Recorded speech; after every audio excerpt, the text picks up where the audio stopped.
Good afternoon, everyone. Thanks for joining for the inaugural presentation of this seminar, which is what to do when your insurance carrier says no and how to protect yourself from coverage denials. So I'm Jonathan Cass, and that's me on the screen. I'm a partner in the Cohen Seglias' Philadelphia office and a member of the firm's new construction contract and risk management group, new as of last year. I'm also the chair of the firm's insurance coverage and risk management and commercial litigation groups. This particular presentation is really on behalf of the construction and risk management group and our insurance coverage and risk management group, because it has a fair amount of overlap, as you'll see. So the construction contracts and risk management group is as I said, a new group that we formed last year, and the idea is that we work with clients from project conception to completion to hopefully simplify the construction process, protect our clients' rights, and to minimize risk. Now, during this presentation, if you have any questions, please ask them in the question section of the Your GoToWebinar panel. I'm going to try to address the questions as they come in and as time allows. So thanks again for joining. As I said, this is an inaugural presentation, so if you're the test group here, and I apologize if it's not as smooth as some of my others, but the first one's always the hardest. So let me talk about what we're going to review today, really 5 topics.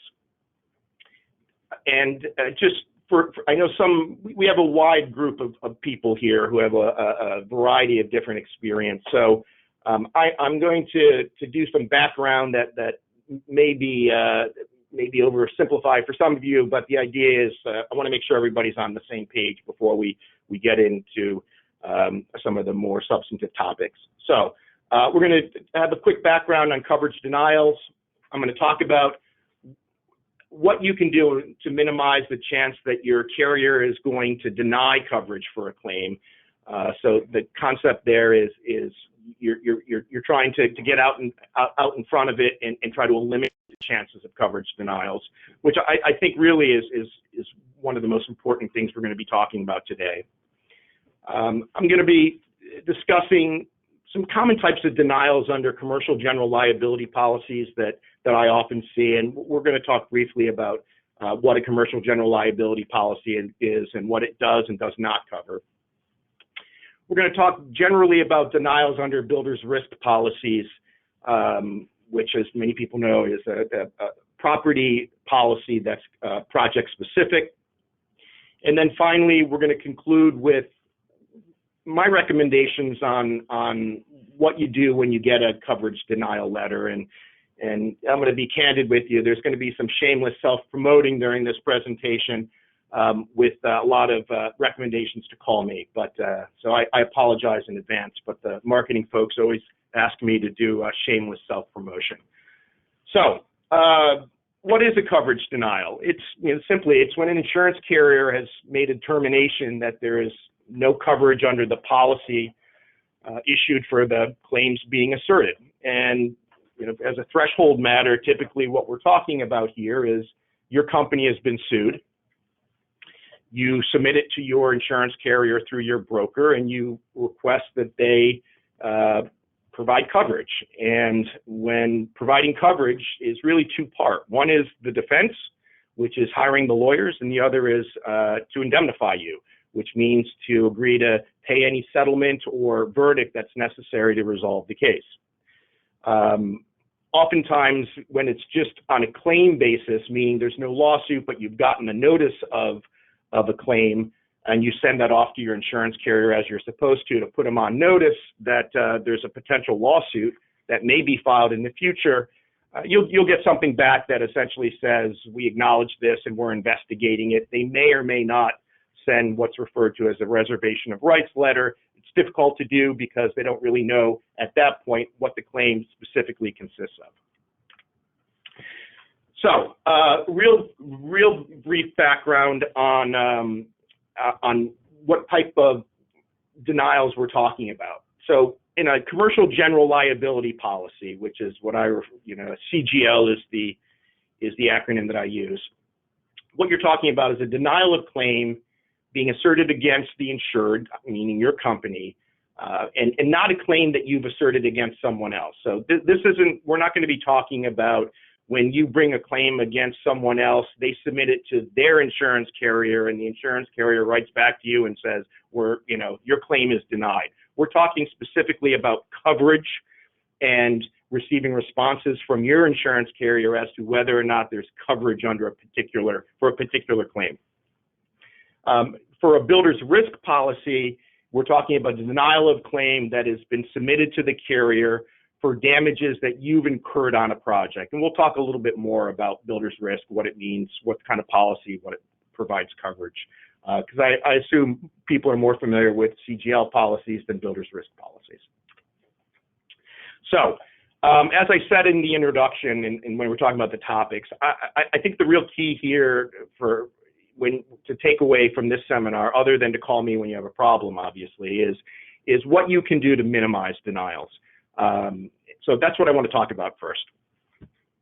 So, I know this is a simple concept, but it's really my rule number one, which is get the correct coverage you need to protect against your company's insurable risk. And it really comes down to, did you purchase the right coverage? And because, you can't expect to have coverage for risks that you didn't insure against. When you buy an insurance policy, you're entering into a contract with the insurance company in which they're agreeing to provide you coverage under certain circumstances. Sometimes the claim is well outside of those circumstances, and there's just no coverage for it. And we'll talk about instances of when that arises in the context of commercial general liability policies specifically. So, rule number one, get the right coverage. Rule number two, how do you go about doing that? You need to have a good insurance broker. Because of so many of our clients are in the construction industry, and I deal with coverage issues all the time, I interact with brokers on almost a daily basis. And what I have found is that the level of sophistication of brokers when representing clients in the construction industry varies drastically. And there are certain brokers that have either a specialty in construction or have developed as part of their broader brokerage work a specialty in construction. And I can't emphasize enough about the importance of having a good broker who has experience insuring companies in the construction industry. That goes a long way to my first rule, getting the right coverage. And part and parcel of getting a good broker is you shouldn't be chasing the cheapest premium. I see oftentimes clients when they're facing potential renewals with significant rate increases, I got to go to another broker. I need to get cheaper insurance. And the adage, you get what you pay for, is absolutely true in the context of insurance, in my experience. So that's kind of point number one. Experienced broker. And don't just chase the cheapest premium, because the cheapest premium usually means a crappy policy. And a crappy policy leads to coverage denials because you don't have the coverage that you need. Number two, with your broker, you need to take the time to explain your business, the types of projects that you do, so they have an understanding of what your business is. The idea, a good broker understands the risk that its client is assuming and then makes recommendations for insurance to insure against those risks. And when you're having those discussions, number one, if your broker isn't having those discussions with you, they should be, and that should raise a red flag in your mind. And when you're talking to them, make sure that they're actually engaging, that they're taking that process seriously, because it's an important one. If they're not listening to you, they're not going to understand your business, and you're going to have issues getting the correct coverage. You need to listen to their recommendations. So they're the insurance experts, assuming that they have experience insuring contractors. When they make recommendations to you, they're doing it in an effort to recommend the insurance products that you need to adequately protect your company. Oftentimes you don't want to hear that, such as, oh, I don't need directors and officers insurance, or I don't need pollution coverage, or I can't afford crime coverage. So there's a little bit of interplay there, because obviously most companies can't afford to get every potential policy of insurance that will protect all insurable risks that's out there. You need to pick and choose, and I understand that. But it's important not to be penny wise and pound foolish about the policies that you purchase, both meaning from what company and how broad the coverages are, and the specific type of insurance line that you're purchasing. For example, probably in the last 15 years, 20 years, 15 years, I'd say, I've seen more and more mold claims, and there's been really an explosion of them, and which usually arise from building envelope issues in construction, and those claims are not covered under your general liability policy because there's a mold and fungi exclusion. So if you're a trade that is involved with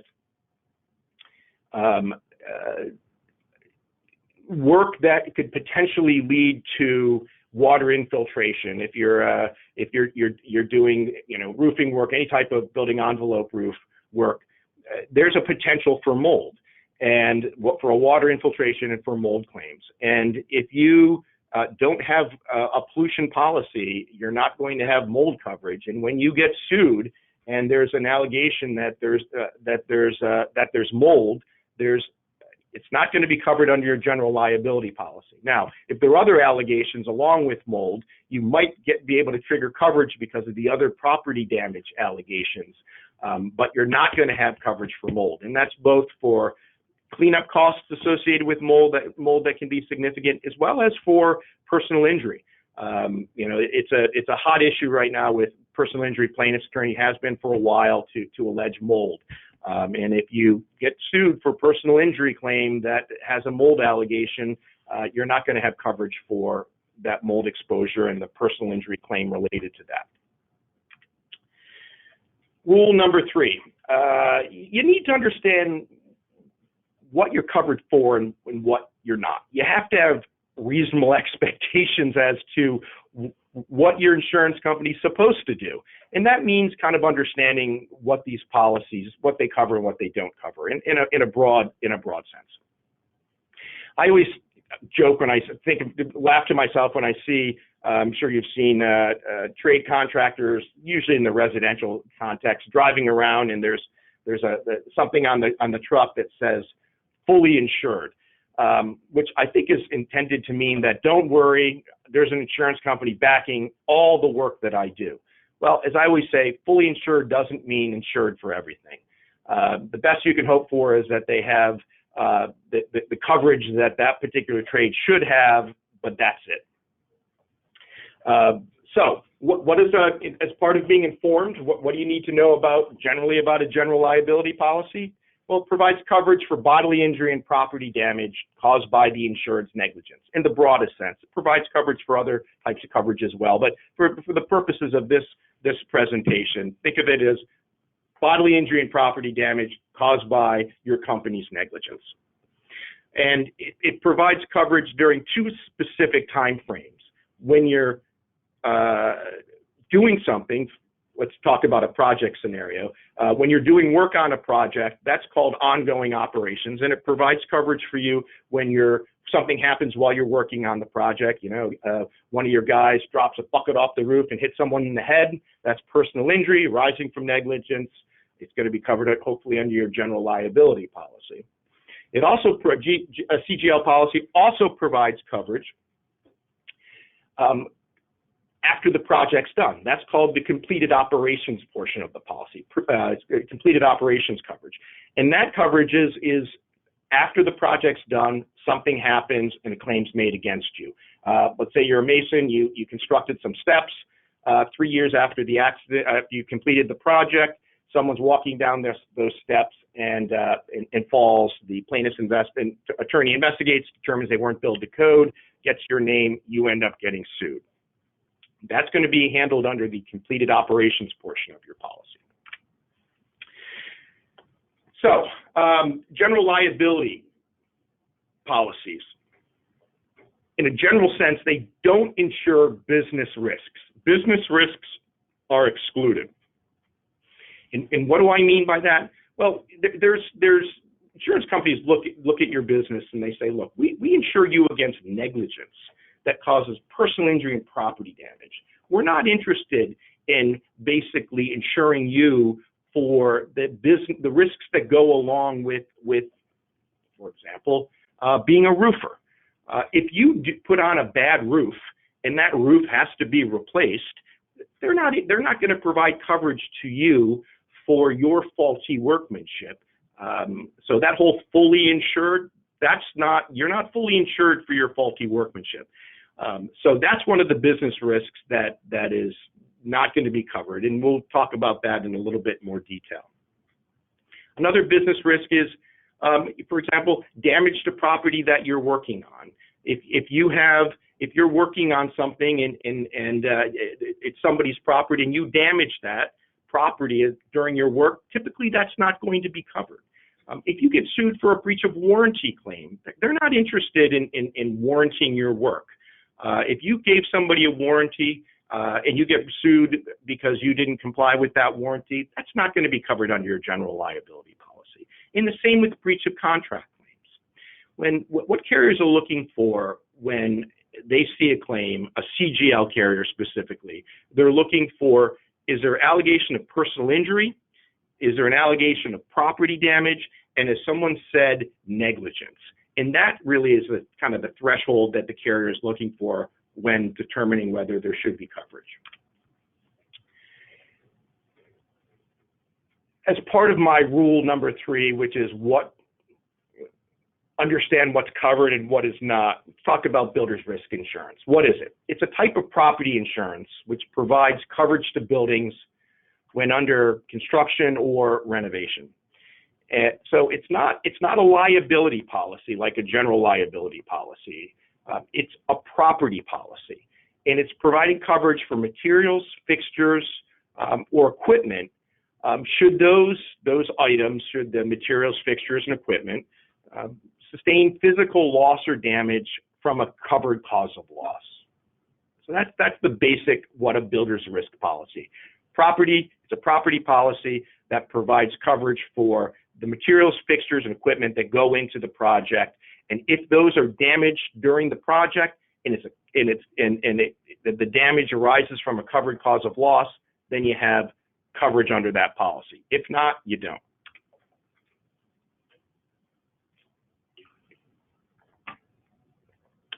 So many of you who've reviewed construction contracts and looked at the insurance requirements, you may have seen the term all risk. You need to get a property policy with all risk coverage. What does that mean? It means that it's going to provide coverage for a loss so long as it's not specifically excluded. And let me just give a comparison. You can also get something called a named peril policy. And that's a property policy that says we will provide coverage if the loss arises from X, Y, and Z, fire, wind, whatever. But you only have coverage if the loss arises from that named peril. The building burns down to the ground, you have coverage. If it's an earthquake, you don't have coverage.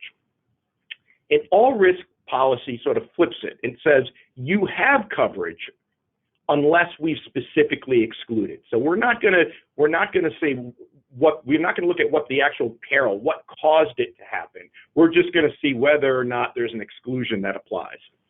And what type of exclusions are we talking about? Well, the ones you're going to see typically, I see a lot and that become relevant is the earth movement exclusion, and that's earth sinking, rising, or shifting. And then the other big one is that I see oftentimes that becomes significant is the water exclusion, which excludes coverage for floods, damage caused by floods, damage caused by surface water. This is one of my favorites because I see it a lot. Damage to interior of the building unless covered by a covered cause of loss. So what do I mean by that? That's that situation during construction.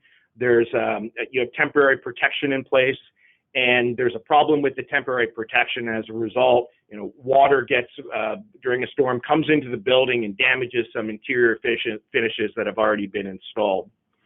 You're going to want to try to get coverage for that, and you're only really going to be able to get coverage if the damage to the interior is caused by a covered cause of loss. And that scenario in which you have temporary protection that gets damaged by wind, oftentimes you're going to be able to get coverage for that. However, there are also builder's risk policies that seek to specifically exclude, really under all circumstances, any type of interior damage caused by water, wind-blown water.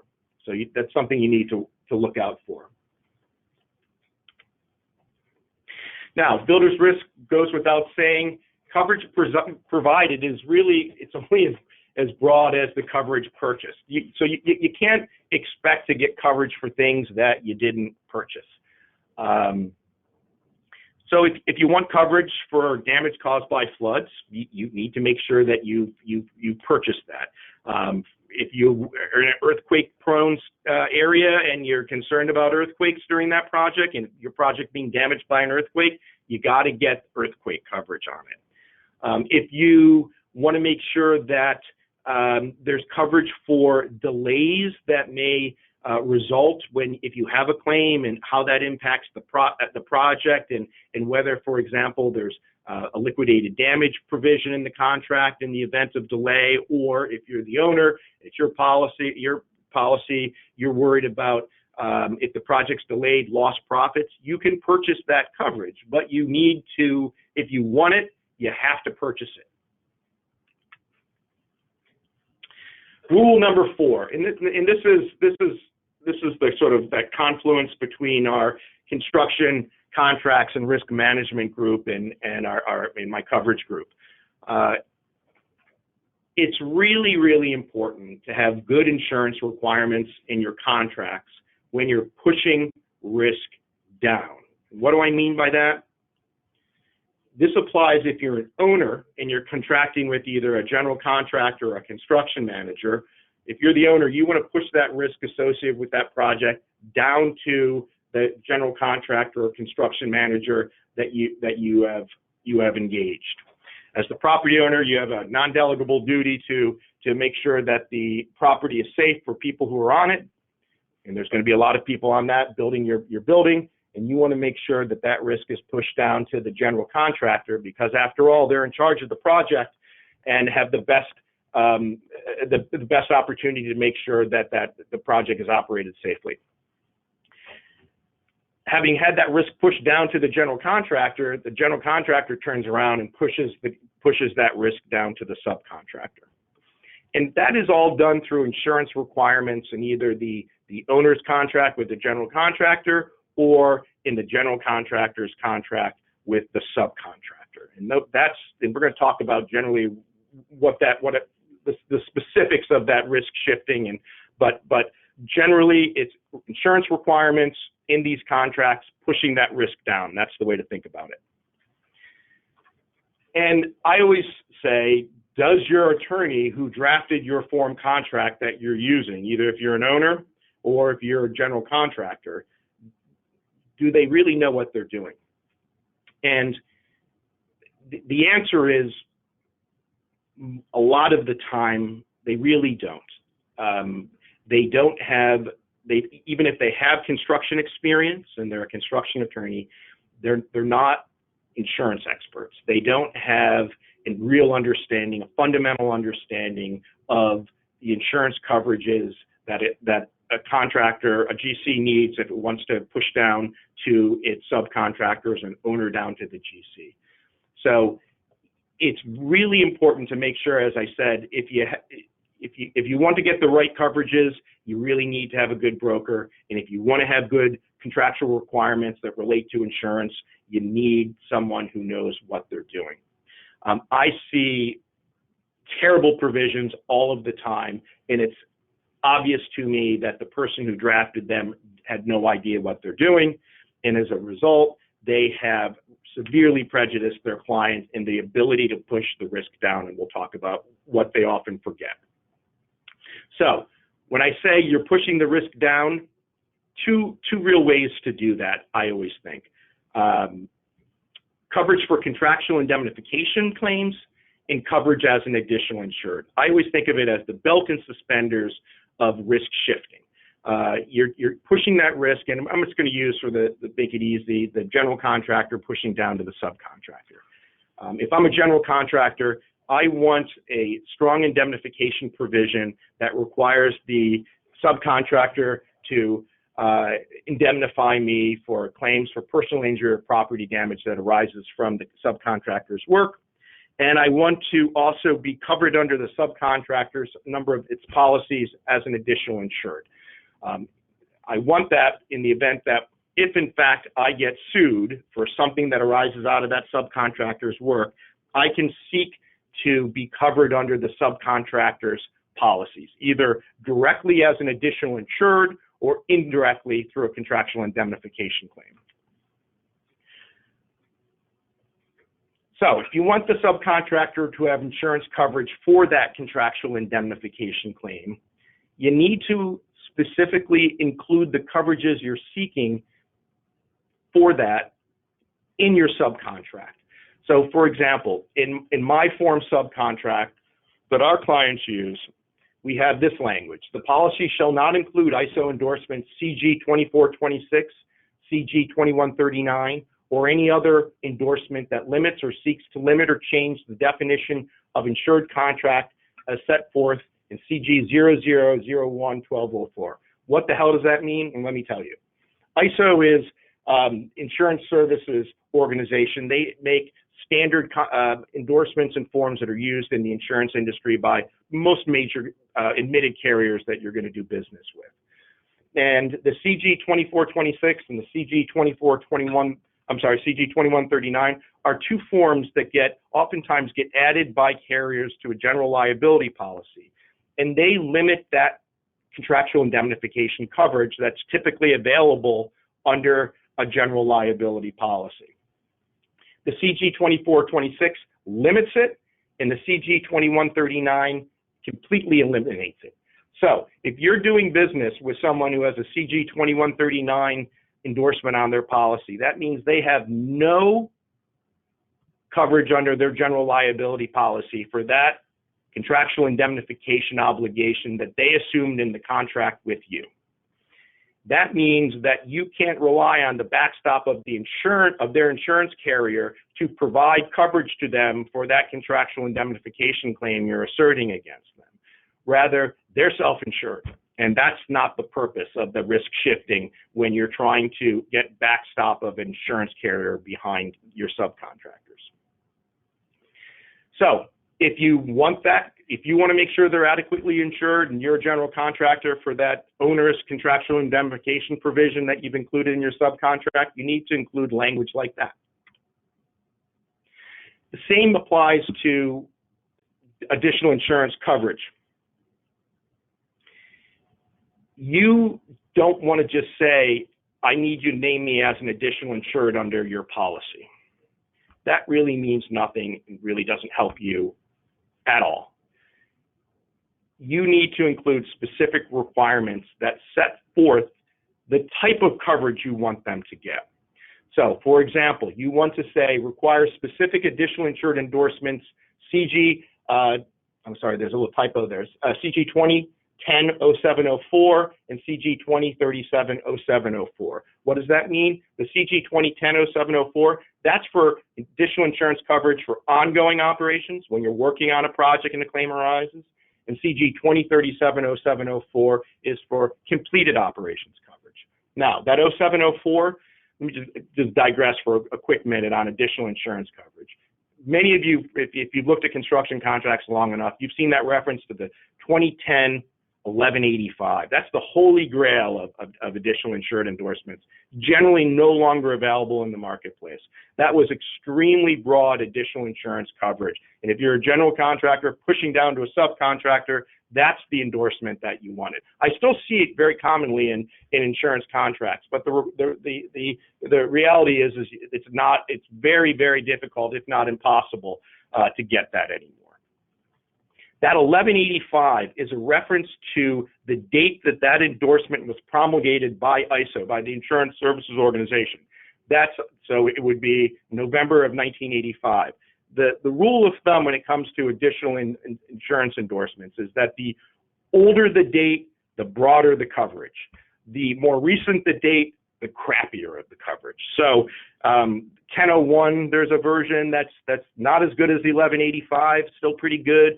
0704, not as good as 1001, but still relatively easy to get available. There's now a 2013 version, not as good as the 0704. So generally what I try to do is I'm not going to require 1185 in my subcontract because it's just not available. I might try the 1001, but more usual than not, I go with an 0704, which provides a reasonable level of coverage for my clients. The other thing that's absolutely key to additional insurance requirements is that you state that the policy provide AI coverage that is primary and non-contributory to the coverage available to the additional insured. What the hell does that mean?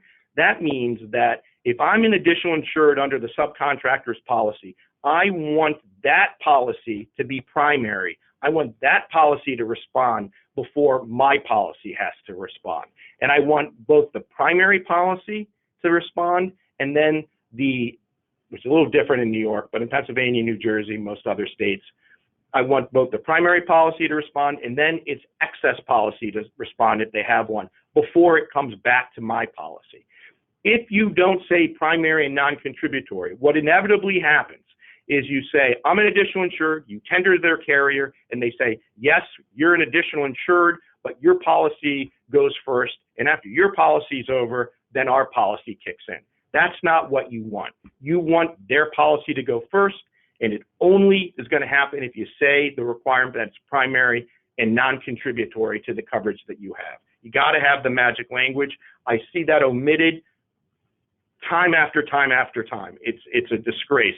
You got to include that if you're drafting contracts. So, CGL Coverage Denials.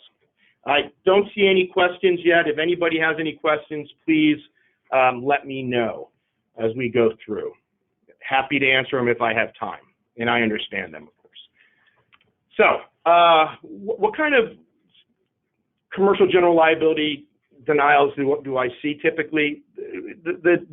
By far, the most frequent is the denial because it's a faulty workmanship claim. And let me talk about that a little bit. If you're doing business in doing work, or if you're a Pennsylvania company with a policy issued in Pennsylvania, you're typically going to, in most instances, going to be subject to Pennsylvania law when that policy is interpreted. And there's a line of cases called, I refer to them as Burner, which is a Pennsylvania Supreme Court case, and then a Superior Court case called Gambone. There's this line of cases in which the courts, Pennsylvania courts, have looked at general liability policies and specifically faulty workmanship claims. And they've concluded that faulty workmanship doesn't have the degree of fortuity, the words that I believe Burner used, the Supreme Court, to be an accident, and thus is not an occurrence under a general liability policy. Translation? So to have coverage as a threshold matter under a general liability policy, there has to be an occurrence. An occurrence is defined as essentially an accident. And what the Supreme Court has determined is that if you do bad work on a project and there's property damage as a result of that, that's not an accident. That doesn't have the degree of fortuity required to be an accident. And thus, they have denied coverage for faulty workmanship cases. Now, as I said before, you're not going to ever get coverage for your faulty work that has to be corrected. However, prior to Coverner and Gambone, the typical scenario was you do work on a project, there is a problem with it. The building leaks as a result. There's damage to the sheathing, water leaked in and created damage to some interior trim and drywall, and the owner of that building sues the contractor saying you have, had faulty workmanship. Now, hopefully they plead a claim of negligence against you that gives an opportunity to trigger insurance coverage. If they do just breach a contract, as we talked about before, it's going to be a little bit harder. So that's always good. That's going and that scenario, that falls underneath the completed operations portion of your policy. Remember, we have ongoing operations while the project's going on. Completed operation is after the project is completed. There's something called the your work exclusion, and the your work exclusion says we don't provide coverage for damage to your work. But there's an exception to that. And that's the exception is if that work was performed by one of your subcontractors. So thinking simply, if you're a general contractor and you don't really self-perform, you've subbed out the entire scope of the project, and you get sued because there's damage caused that was damaged due to faulty workmanship.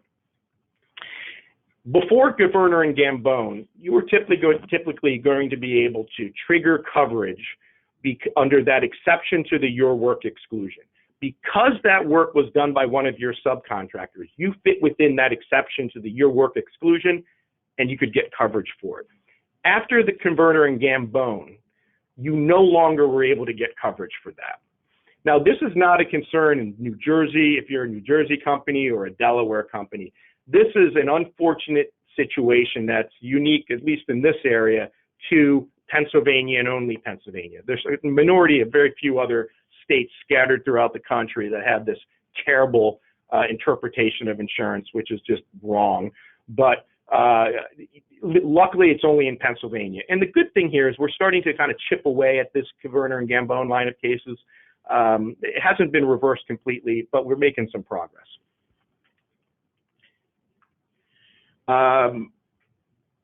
So what does that mean? And this gets back to kind of mitigating against claim denials and making sure that you have a good insurance broker. If you're a GC working in Pennsylvania and have a Pennsylvania policy, meaning that it's a little complicated about what laws you use to interpret policies, but generally, if you're a Pennsylvania company working in Pennsylvania, you need something what I call the resultant property damage endorsement, often referred to as the Burner Endorsement. So after that line of cases came out, the reality is that the insurance companies had always expected to provide that coverage. When Burner was designed, it was sort of this windfall, and it created this real problem because if you're a general contractor, you had always expected to have coverage for claims for property damage arising from your subcontractor's work. All of a sudden, you didn't have it anymore. And the insurance industry, after several years, responded by creating what's called a manuscripted endorsement, meaning that it's generally each carrier has their own endorsement. And the idea of this endorsement was to give back that coverage that had always existed, but that was unfortunately taken away by Burner and Gambone.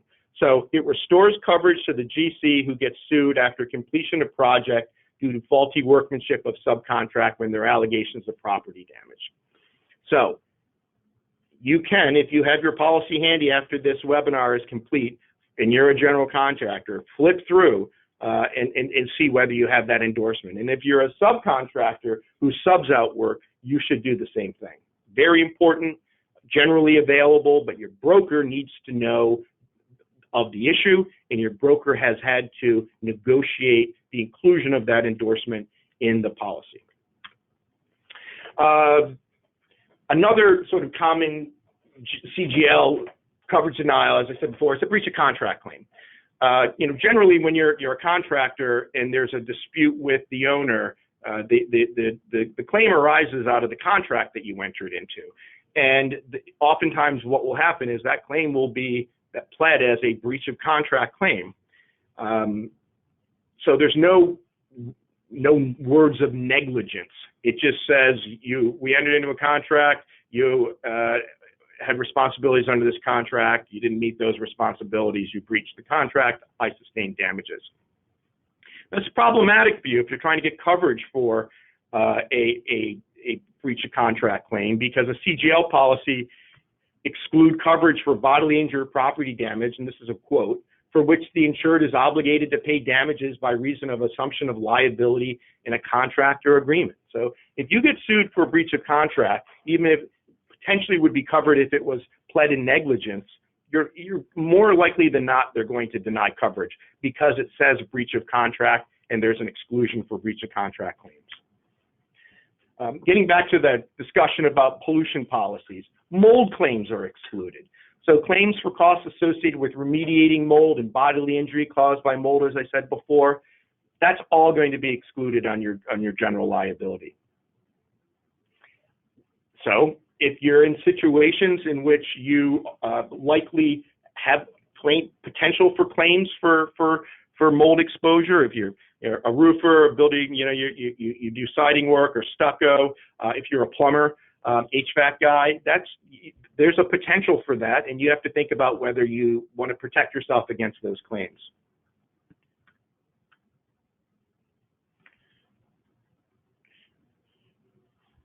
So, additional insured claims. I see denials under general liability policies for additional insured claims all of the time. So the way it works is, if you're a general contractor, claims made against you clearly arises from your subcontractor's work. Your excellent construction lawyer had a good subcontract that had good insurance requirements, including the additional insurance coverage that I've talked about and those requirements, and the subcontractor actually went and got the right coverage that you told him to. When you get that claim, you're going to tender to that insurance company. You're going to say, hey, I'm an additional insured pursuant to this contract under your policy, and I want to be covered as an additional insured. I want you to defend and indemnify me against this claim. And I have found that carriers routinely either ignore tenders and don't respond at all, or delay in responding, or they just deny them outright. The fact of the matter is they don't like to defend and indemnify additional insureds. It's an additional exposure on their a significant exposure under their policy. They can get a whole lot of premium for, and it means that in a lot of instances, or certain instances, they're actually getting a claim against their policy that they normally wouldn't have. Classic example: subcontractor employee gets hurt on the project. There's a workers' compensation claim, and then the employee sues the general contractor saying, you didn't provide a safe work environment for me. Well, the employee can't sue his employer, the subcontractor, in tort because the sole remedy is through workers' compensation. So generally, that means that that general liability policy from the subcontractor isn't going to be exposed because of that claim. However, because of this additional insurance requirement in the contract, and the coverage that's provided under the policy, all of a sudden the general contractor pops up and says, hey, I'm an additional insured under your policy. I just got sued by one of your insured's employees. Cover me. So they don't like it, and they try to avoid it.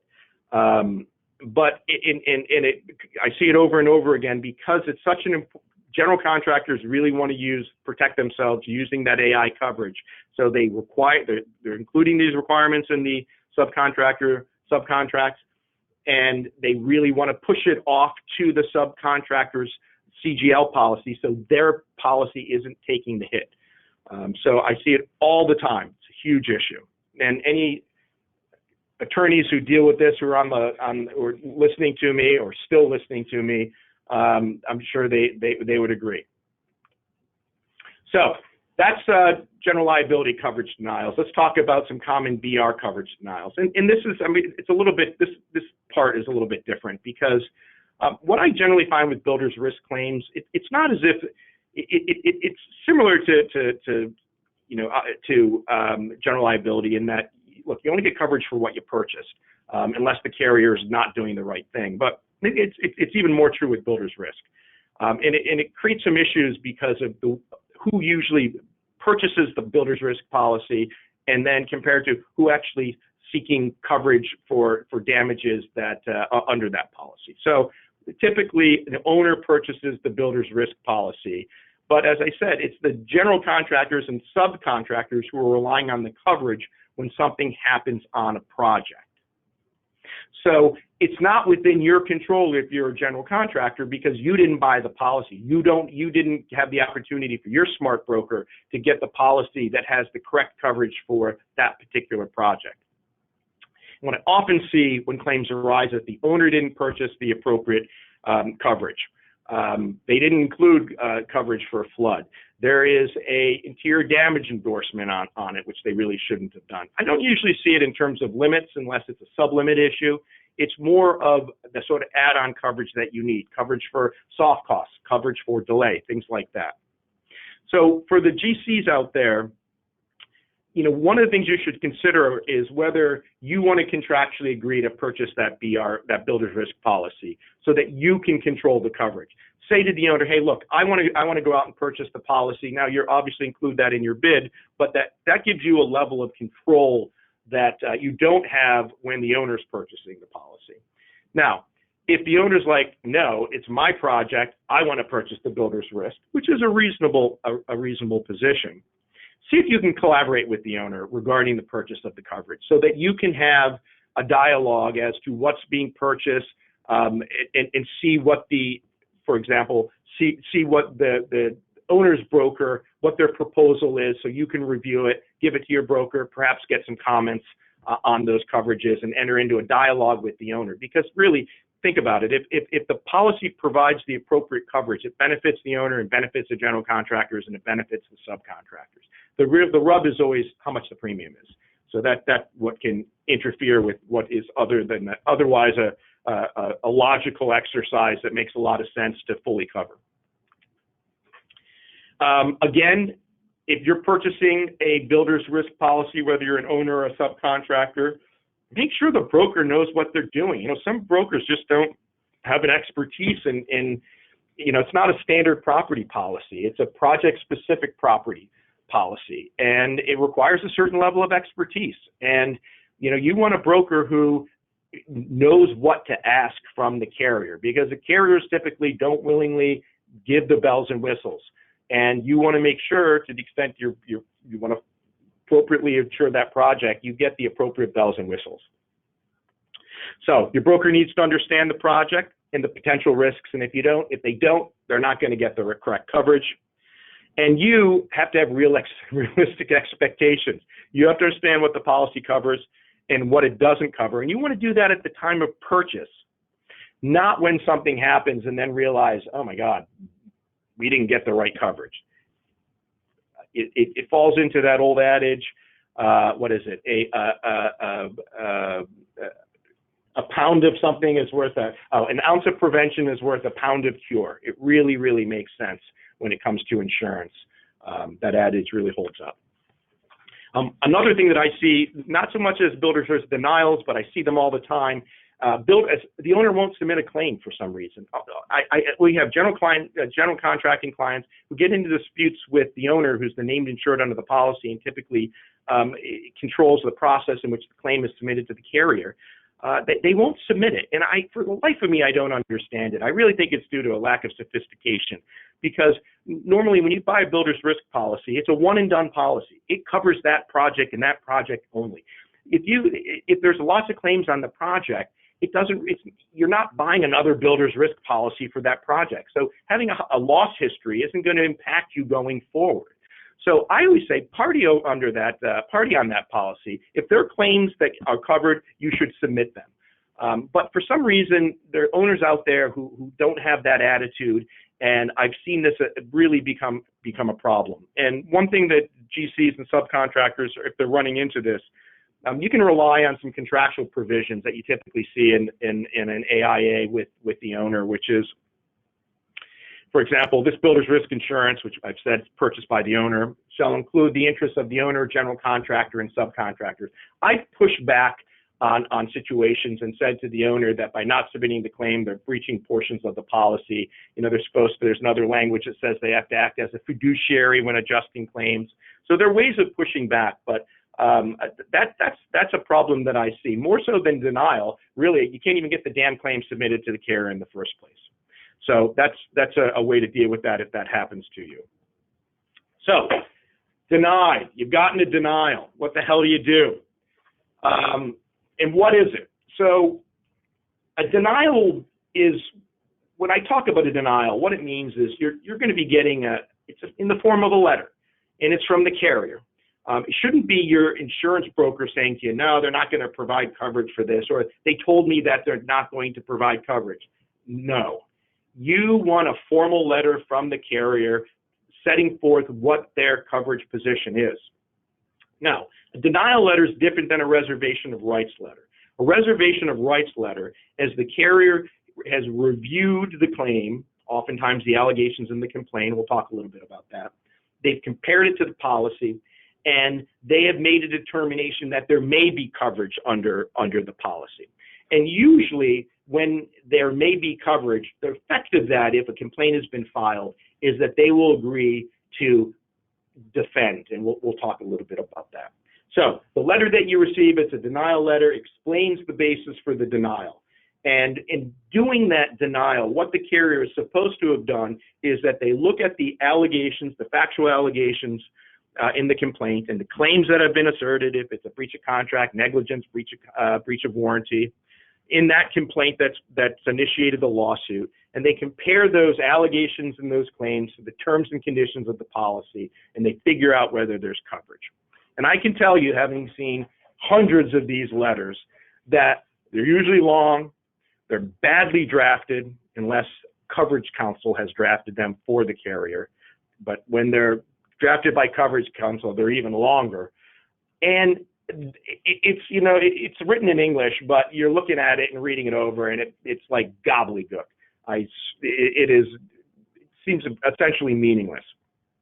And what carriers do in order to protect themselves, they need to cite to all the potential, although they may have denied on one exclusion, other exclusions may apply as well that they could base the denial on. So they take a kitchen sink approach, and they throw in every potential denial that could potentially apply to the claim. So when you're looking through it, it's difficult to figure out what the hell it's saying and what the actual basis for the denial is, the one they're really, really relying on. So when I get a denial, this is Jonathan's 3 categories of denials.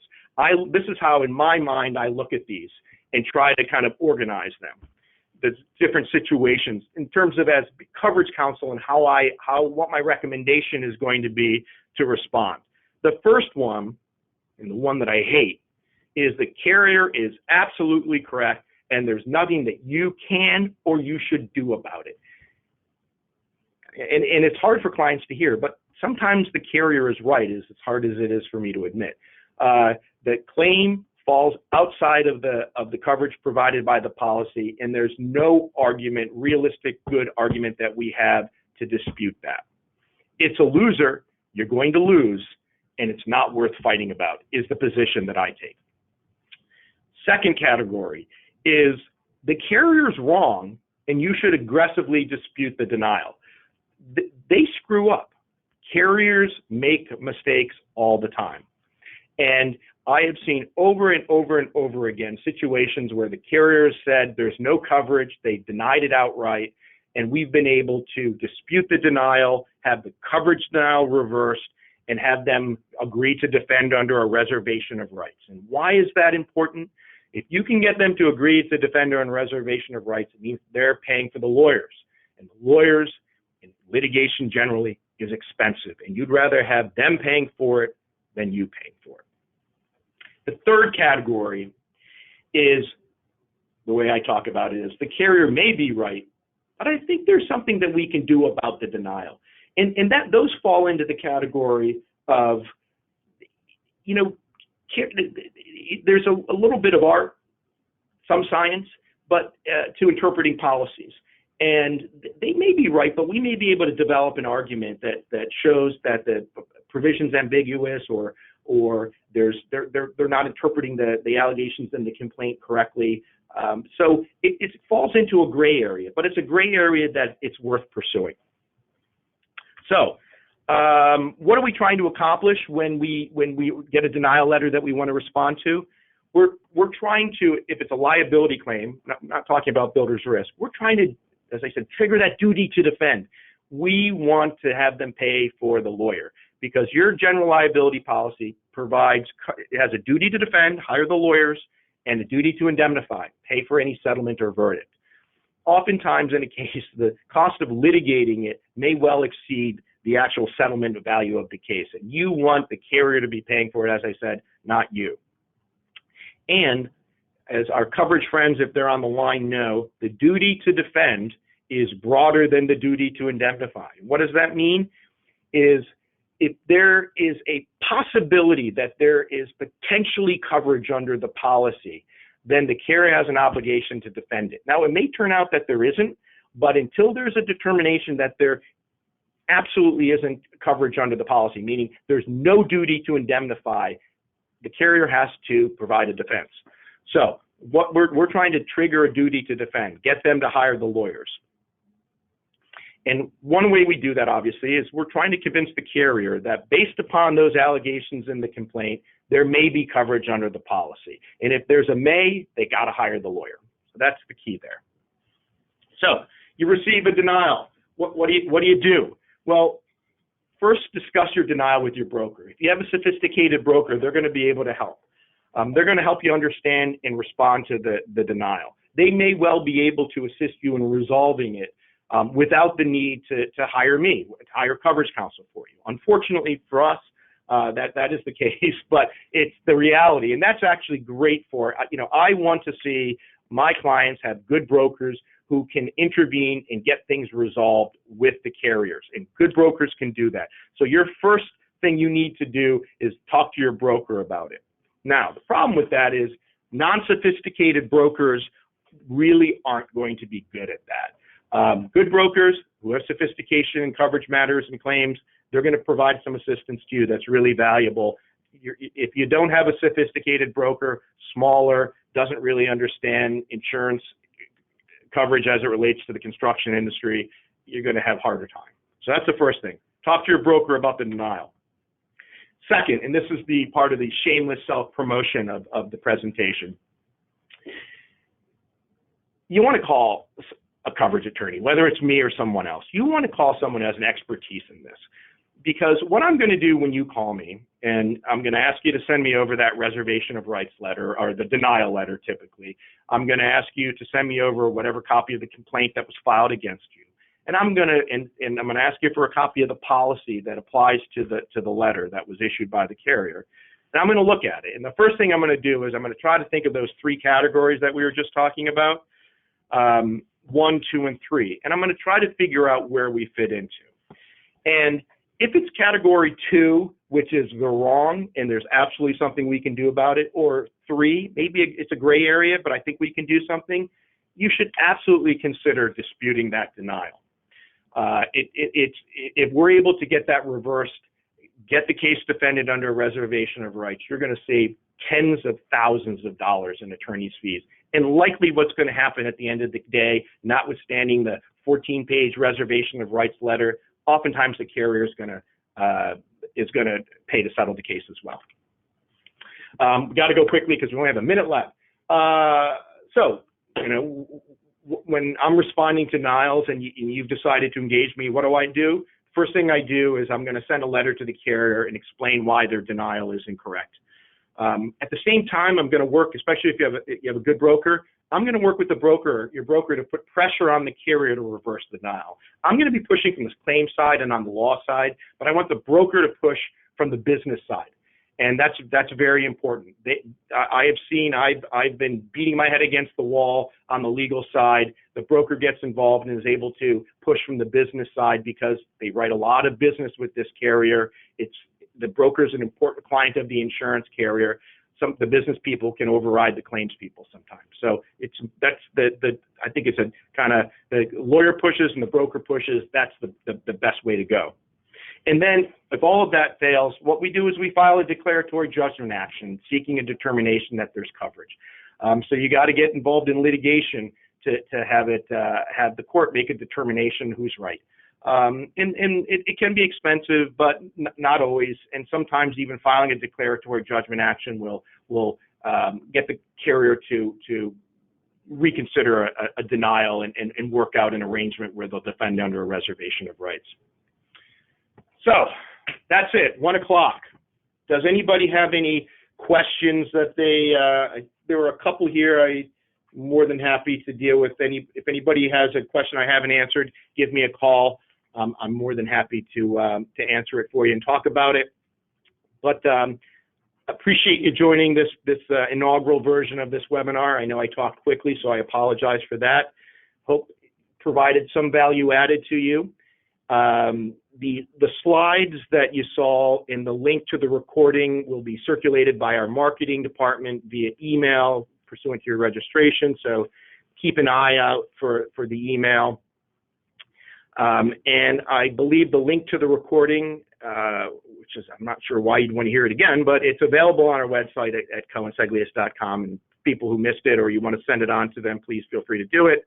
As I said, if you have any questions about what we talked about here, more than happy to talk to you off the clock. So you have my number.